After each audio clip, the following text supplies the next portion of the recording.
الحمدللہ رب العالمین والصلاۃ والسلام علی سید الانبیاء والمرسلین نبینا محمد وعلی آلہ وصحبہ اجمعین، اما بعد۔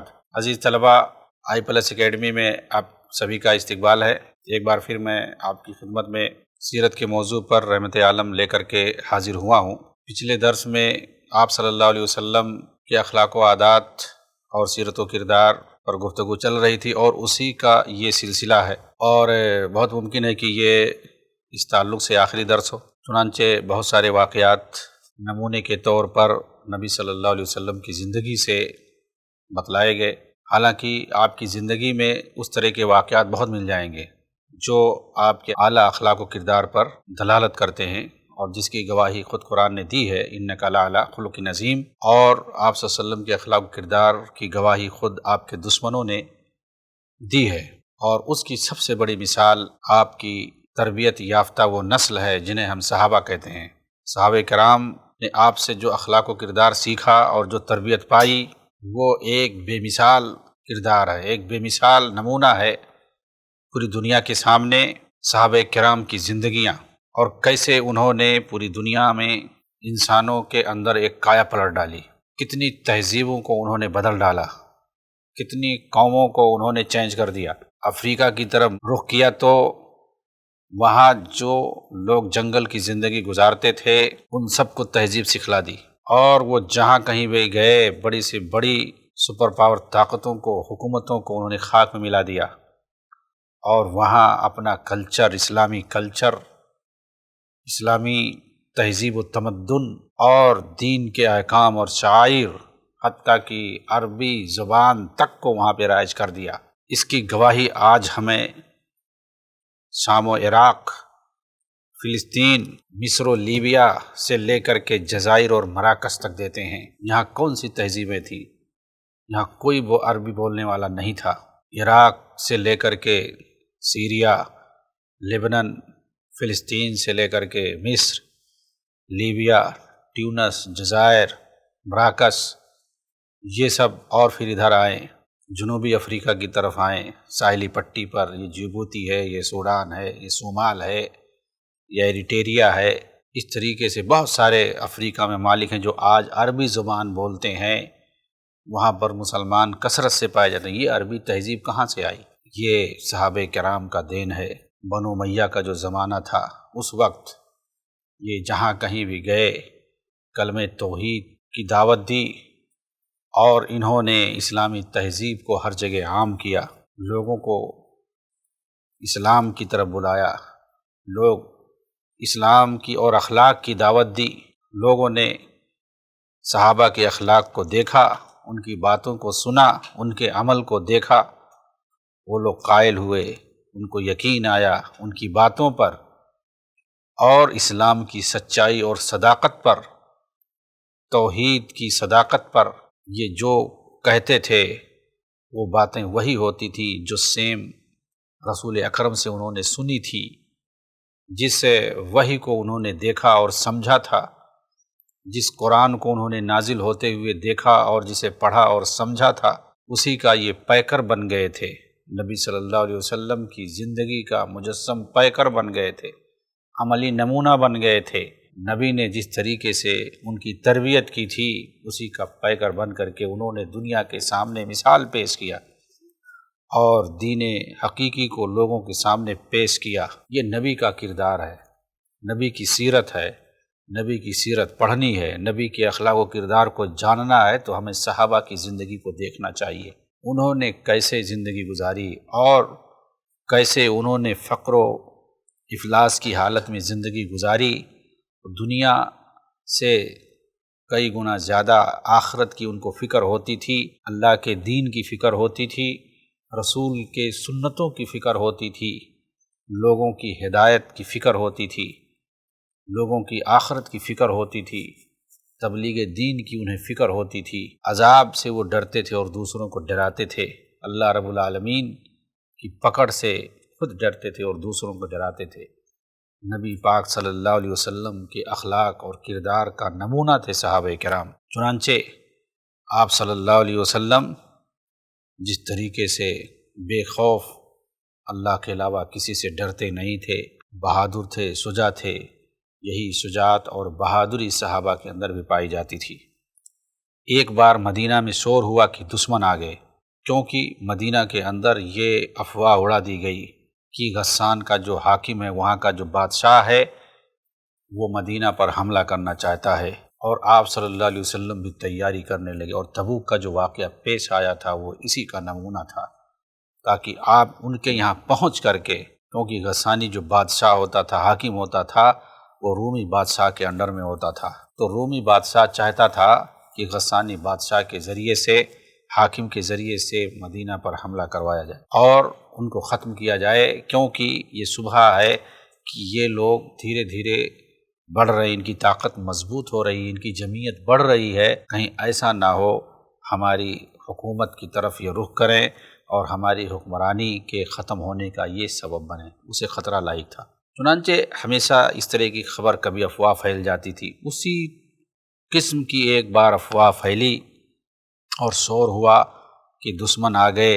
لوگ مقابلے کے لیے تیار ہوئے، لیکن سب سے پہلے حضور پاک صلی اللہ علیہ وسلم نکل پڑے اور گھوڑے پر زین کے بغیر گشت لگا کر واپس آئے اور لوگوں کو تسلی دی کہ کوئی خطرے کی بات نہیں ہے۔ حدیث کے اندر الفاظ ہے لن تراؤ لن تراؤ، یہ ڈرنے کی بات نہیں ہے۔ آپ دیکھیں، اندازہ لگائیں، رات کا وقت ہے، اللہ کے رسول ننگے گھوڑے کی پشت پر بیٹھ کر نکل گئے باہر مدینے سے، جبکہ یہ پورا خطرہ تھا کہ دشمن مدینہ پر آ پہنچا ہے۔ آپ تنہا نکل کر کے گئے اور پورا چکر لگا کر کے، گشت لگا کر کے آئے اور لوگوں سے کہا ڈرنے کی بات نہیں ہے، نہ کسی لڑائی کی بات ہے، دشمن دور دور تک نظر نہیں آ رہا ہے۔ مزاج مبارک میں اس سے جو ہے آپ کی بہادری کا پتہ چلتا ہے، آپ کی شجاعت کا پتہ چلتا ہے، آپ کی ہمت کا پتہ چلتا ہے، اور صحابہ کرام بھی آپ کو دیکھ کر کے، آپ کی تربیت میں رہ کر کے اسی طرح کے سیکھتے تھے۔ مزاج مبارک میں سادگی بہت تھی، کھانے پینے، پہننے، اوڑھنے، اٹھنے بیٹھنے، کسی چیز میں آپ کو کسی طرح کی کوئی تکلف پسند نہیں تھا، جو سامنے آ جاتا وہ کھا لیتے، اور کھانے میں کبھی کوئی عیب نہیں نکالتے تھے، نہیں پسند آتا آپ چھوڑ دیتے تھے، پسند آ گیا کھا لیتے تھے، عیب کبھی نہیں لگاتے تھے۔ ایک مرتبہ دسترخوان پر ضب کا لفظ جاتا ہے، کچھ لوگ اس کو گوہ سے ترجمہ کرتے ہیں اور کچھ لوگ اس سے دوسرے الفاظ میں ترجمہ کرتے ہیں، بہرحال وہ گوہ جیسا ہوتا ہے، خاص طور سے جو پہاڑوں میں رہتا ہے، ریگستانوں میں رہتا ہے، اس کا گوشت آپ کے پاس آیا تو آپ کے یہاں نہیں پایا جاتا تھا، وہ آپ نے اس کو نہیں کھایا، لیکن آپ نے کسی کو منع نہیں کیا۔ کہتے ہیں جب آپ اس کو نظر انداز کر رہے تھے، آپ اس کو نہیں کھا رہے، حضرت خالد رضی اللہ تعالیٰ عنہ کو وہ پسند تھا، انہوں نے اپنی جانب کھینچ لیا اور انہوں نے کھا لیا، تو اللہ کے رسول صلی اللہ علیہ وسلم کو وہ پسند نہیں تھا، آپ نے اسے چھوڑ دیا۔ آپ نے یہ نہیں کہا کہ اس کا گوشت کیوں بنا کر کے لائے ہو، گو کا گوشت جو جنگلی ہوتا ہے، ریگستانی ہوتا ہے، اس کا گوشت کیوں بنا کر کے لائے ہو، مجھے یہ پسند نہیں ہے۔ آپ نے اس پر نکیر نہیں فرمائی، آپ نے اس کے اندر کوئی عیب نہیں لگایا، بس آپ کو پسند نہیں تھا، حالانکہ وہ حلال تھا۔ جن کو پسند تھا انہوں نے کھا لیا، آپ کو نہیں پسند تھا، آپ نے نہیں کھایا۔ آپ کبھی کھانے میں عیب نہیں لگاتے تھے، پہننے کے لیے جھوٹا موٹا جو بھی مل جاتا اس کو پہن لیتے، زمین پر، چٹائی پر، فرش پر، جہاں جگہ ملتی تھی آپ وہاں بیٹھ جاتے تھے۔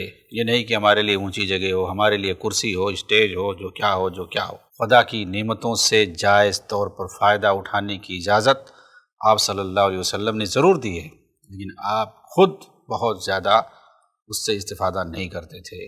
آپ صبر کرتے تھے، قناعت کرتے تھے، اور ایسی چیزوں کو ایوائڈ کرتے تھے، نظر انداز کرتے تھے، یعنی دنیاوی عیش و عشرت والی چیزوں کو، آسائش والی چیزوں کو، زیب و زینت والی چیزوں کو آپ ایوائڈ کرتے تھے، نظر انداز کرتے تھے۔ حالانکہ اگر آپ چاہتے آپ کو ساری چیزیں مل سکتی تھی، لیکن آپ نے کبھی جو ہے دنیاوی عیش و عشرت میں دل نہیں لگایا، کیونکہ آپ کے مد نظر آخرت کی زندگی تھی۔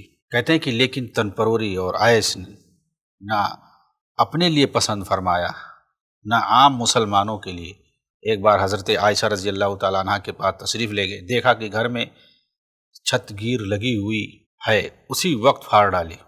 ایک انہوں نے کپڑے کا کچھ بیل بوٹے سے بنا ہوا چادر انہوں نے لٹکا رکھا تھا، آپ نے اس کو دیکھا کہ دروازے پر لگا ہوا ہے، دیکھنے میں یعنی وہ جھومر ٹائپ کا تھا، دروازے پر جو لگایا جاتا ہے جس پردہ کہتے ہیں، اور وہ خوبصورت بیل بوٹے بنا ہوا پردہ جو حضرت عائشہ نے لگایا تھا۔ عورتوں کی خواہش ہوتی ہے کہ دروازہ جو ہے ٹھیک رہے، گیٹ ہمارا اچھا لگے دیکھنے میں، اس کو لگا رکھا تھا انہوں نے۔ اللہ کے رسول نے ان کو دیکھا، فوراً جو اس کو پھاڑ دیا اور فرمایا اللہ نے ہم کو دولت اس لیے نہیں دی ہے اینٹ پتھر کو کپڑے پہنائے جائیں، دیوار کو، در و دیوار کو کپڑے پہنائے جائیں۔ ایک بار حضرت فاطمہ رضی اللہ تعالی عنہا کے گلے میں سونے کا ہار دیکھا تو فرمایا کہ تم کو برا نہ معلوم ہوگا جب لوگ کہیں گے کہ پیغمبر کی لڑکی کے گلے میں آگ کا ہار ہے، یہ کہہ کر کے اس کو نکلوا دیا۔ دنیا سے بے رغبتی کے باوجود آپ صلی اللہ علیہ وسلم کو خشک مزاجی اور روکھا پن پسند نہ تھا۔ کبھی کبھی دلچسپی کی باتیں بھی آپ صلی اللہ علیہ وسلم فرمایا کرتے تھے۔ ایک بار ایک بڑھیا آپ صلی اللہ علیہ وسلم کے پاس آئی اور جنت کے لیے اس نے دعا کی درخواست کی۔ آپ صلی اللہ علیہ وسلم نے فرمایا کہ بڑھیاں جنت میں نہیں جائیں گی۔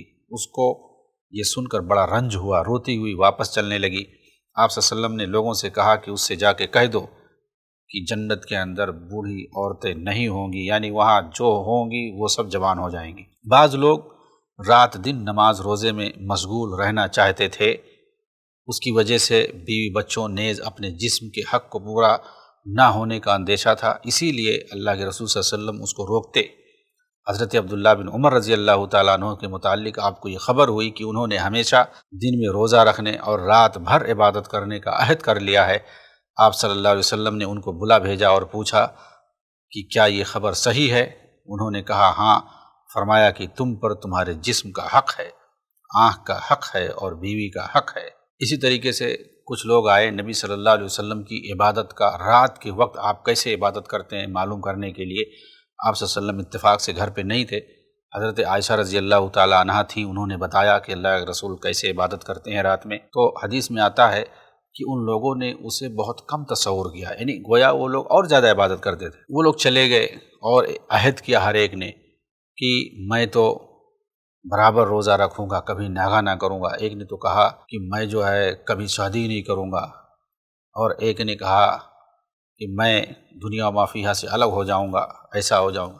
یہ سب نے الگ الگ جو ہے عہد کیا کہ میں برابر اللہ رب العالمین کی عبادت کروں گا۔ اللہ کے نبی صلی اللہ علیہ وسلم کو جب یہ باتیں سننے میں آئیں، آپ نے جا کر کے مسجد نبوی کے اندر تقریر کی اور فرمایا کہ کچھ لوگوں نے ایسی ایسی بات کہی ہے تو سن لو کہ میں روزہ بھی رکھتا ہوں اور ناغہ بھی کرتا ہوں، میں رات میں سوتا بھی ہوں، اللہ کی عبادت بھی کرتا ہوں، اور میں شادی بھی کرتا ہوں۔ تو آپ نے دونوں چیزیں بتلا دی، یعنی میں عمل بھی کرتا ہوں، عبادت بھی کرتا ہوں، اور معاشرے سے، لوگوں سے جڑ کر کے بھی رہتا ہوں۔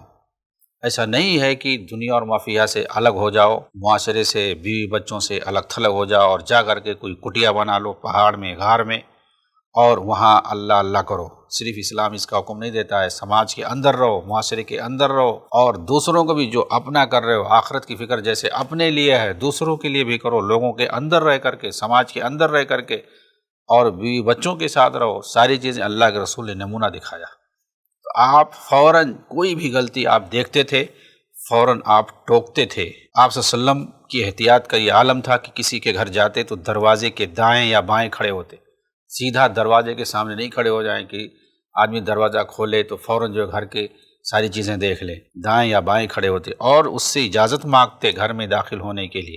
سامنے اس لیے نہ کھڑا ہوتے کہ گھر کے اندر کی چیزیں نظر نہ آ جائیں۔ صفائی کا خیال رکھتے تھے آپ صلی اللہ علیہ وسلم۔ ایک شخص کو میلے کپڑے پہنے دیکھا تو فرمایا کہ اس سے اتنا نہیں ہوتا کہ کپڑا دھو لیا کرے، یعنی اس شخص سے جو کپڑا دھونا نہیں آتا، تو جو بھی کپڑا ہو اس کو صاف ستھرا رکھنا چاہیے، کیسا بھی ہو۔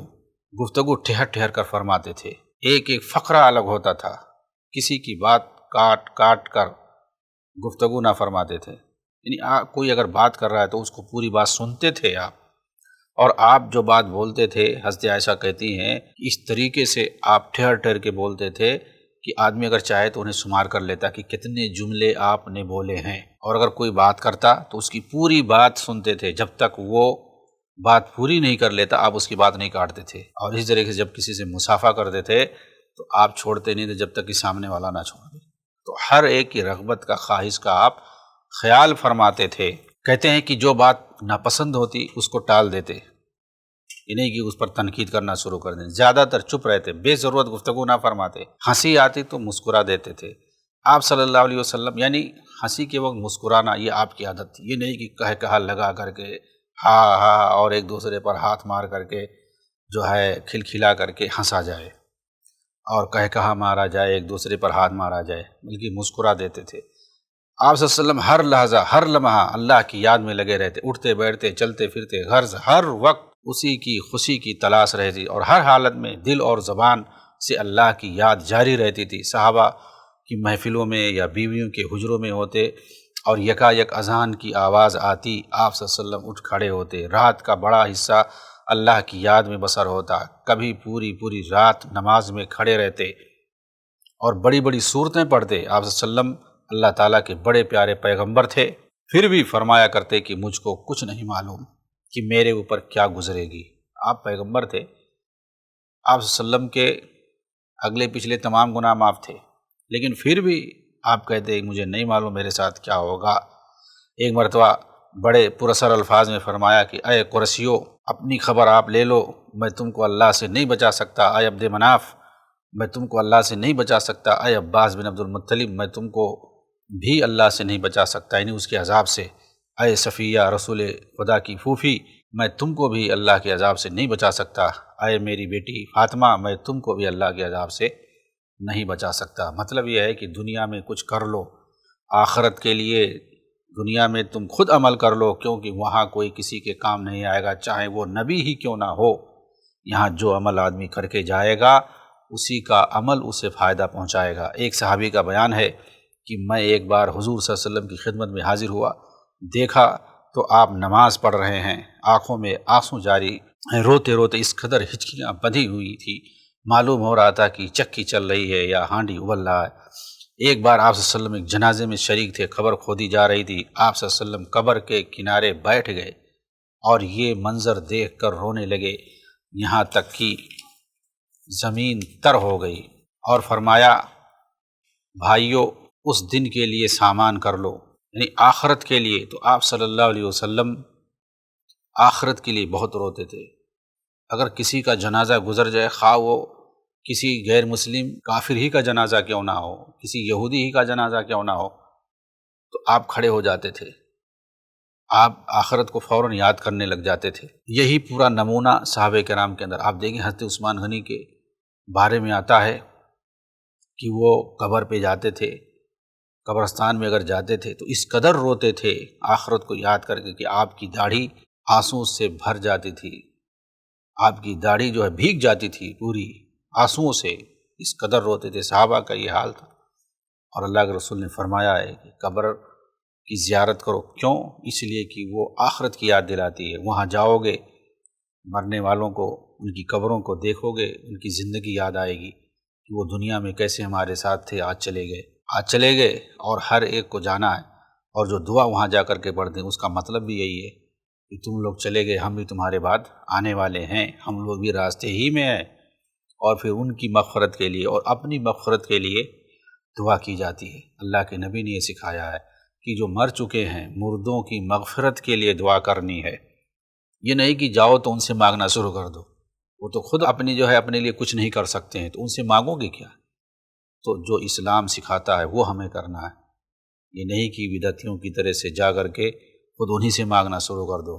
زیارت جو کرنے کے لیے قبر کی کہی گئی ہے، اس کا ایک مقصد یہ ہے کہ ان کے لیے جو ہے مغفرت کی دعا کی جائے اور اپنے لیے مغفرت کی دعا کی جائے، اور دوسری چیز جو ہے آخرت کی یاد کی جائے، اللہ کے عذاب کی یاد کی جائے، تاکہ ہم گناہوں سے بچیں اور برائیوں سے بچیں، نیکیوں میں آگے بڑھ چڑھ کر کے حصہ لیں۔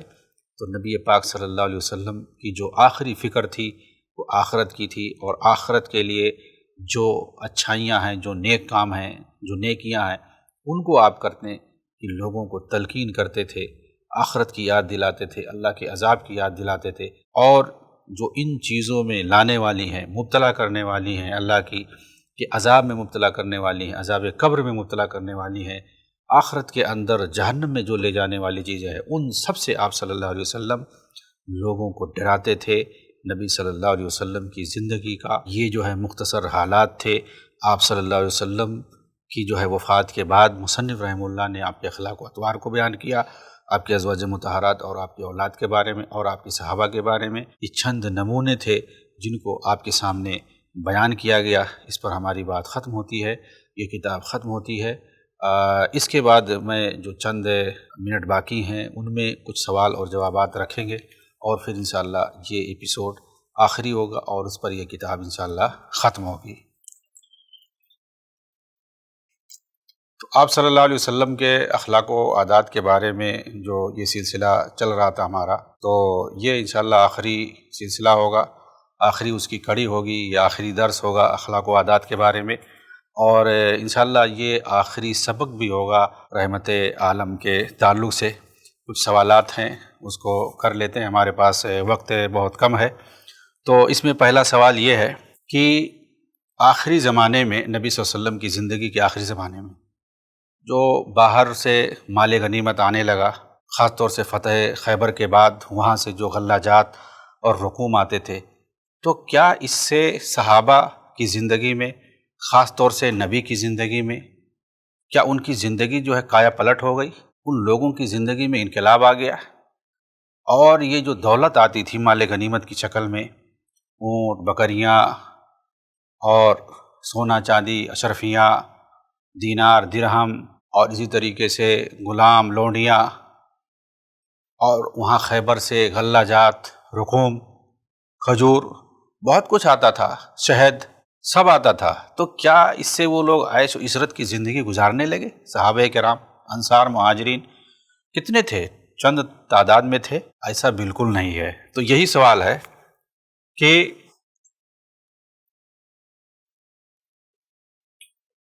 آخری وقت میں مال و دولت کی فراوانی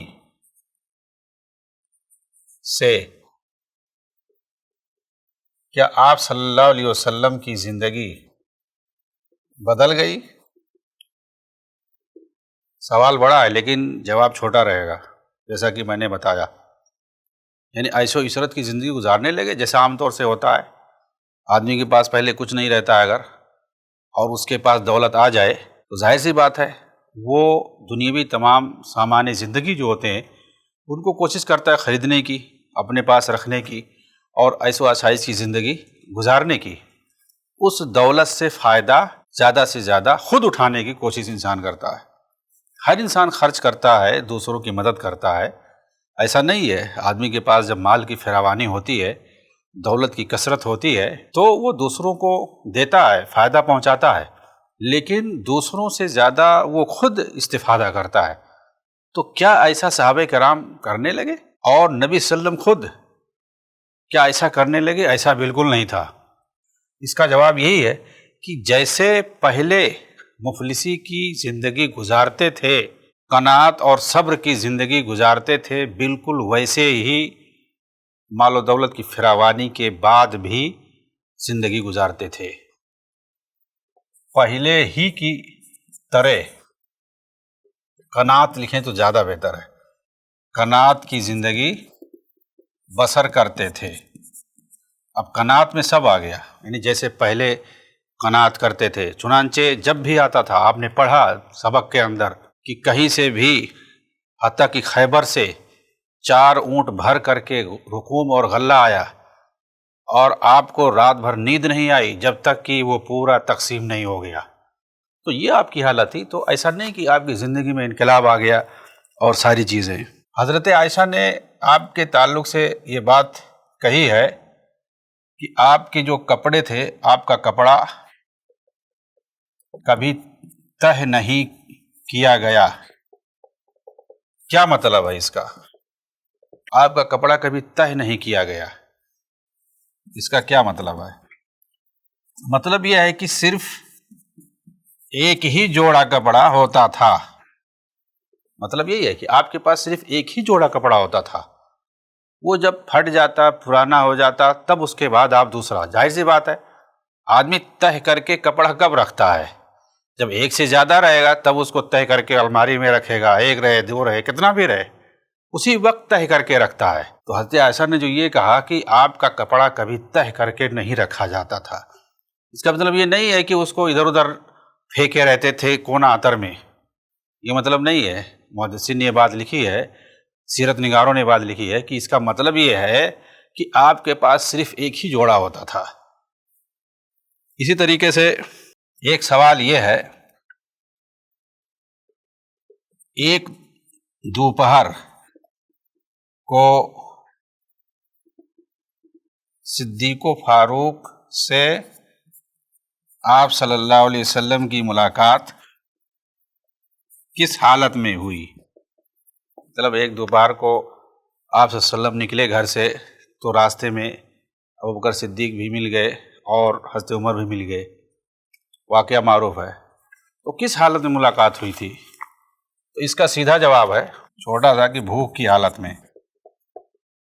تینوں بھوک کی وجہ سے باہر نکلے تھے کہ کہیں پر جو ہے تینوں کے گھر میں اس وقت کھانا نہیں تھا، یہی مطلب ہے اس کا۔ پھر اس کے بعد اللہ کے رسول دونوں کو لے کر کے حضرت ابو ایوب انصاری کے گھر گئے، پھر انہوں نے باقاعدہ اچھے کھانے کا انتظام کیا، بکری ذبح کیے اور کھجور کے خوشے لائے، تو پھر وہ لوگ وہاں سے شکم سیر ہو کر کے اپنے گھر گئے۔ اللہ کے رسول کی جس وقت وفات ہوئی تھی، آپ دیکھیے کہ آخری وقت میں جس وقت ہر طرح کی فراوانی تھی، لیکن آپ کی حالت ویسے ہی تھی جیسے شروع میں تھی۔ مدینہ میں جس حالت میں آپ شروع میں تھے ویسے وفات کے وقت بھی آپ کی حالت تھی۔ چنانچہ بتایا جاتا ہے کہ آپ صلی اللہ علیہ وسلم مقروض تھے، 3 سیر جو پر آپ کی جو زرہ تھی وہ ایک یہودی کے یہاں رہن میں رکھی ہوئی تھی۔ تو اسے آپ اندازہ لگا سکتے ہیں، اور اس طریقے سے اور دوسرے سوالات آپ صلی اللہ علیہ وسلم کے اخلاق اور کردار پر بنائے جا سکتے ہیں۔ اس میں ایک دن نہیں کئی دن لگ سکتے ہیں، لیکن اختصار کے ساتھ ہم نے کام لیا ہے۔ اللہ رب العالمین سے دعا ہے کہ اللہ تعالی ہمیں بھی آپ صلی اللہ علیہ وسلم کے اخلاق و کردار کو اپنانے اور نبی پاک صلی اللہ علیہ وسلم کی زندگی کو اسوہ اور نمونہ بنانے کی توفیق عنایت فرمائے۔ آمین۔ وآخر دعوانا ان الحمد للہ رب العالمین، والسلام علیکم ورحمۃ اللہ وبرکاتہ۔ السلام علیکم ورحمۃ اللہ وبرکاتہ۔ کیا آپ کو پتہ ہے i+TV کے جو مختلف پروگرامز آپ تک پہنچتے ہیں، دینی programmes, Islamic programmes, research programmes, علمی پروگرامز، یہ سارے پروگرامز کو آپ تک پہنچانے میں کئی اخراجات ہوتے ہیں، علماء جو اپنا وقت دیتے ہیں، اور بہت سارے ایسے کاسٹ جو بیہائنڈ دا سین ڈپارٹمنٹس ہوتے ہیں جو علماء کے علم کو آپ تک پہنچانے میں ذریعہ بنتے ہیں، جیسے technical staff, editors, animators, social media staff, support staff, technology کا بھی کاسٹ ہوتا ہے، premises cost, travelling cost, equipment. ایک پروفیشنل اسٹوڈیو کو مینج کرنے میں، ایک ٹیم کو مینج کرنے میں بہت سارے کاسٹ ہوتے ہیں۔ میں آپ کو بھی ابھارتا ہوں کہ آپ بھی اس کام میں ضرور سپورٹ کریں، i+TV میں اپنا تعاون ضرور پیش کریں۔ جزاک اللہ خیر، والسلام علیکم ورحمۃ اللہ۔ ایسے ہی اور ویڈیوز بنانے میں ہماری مدد کریں۔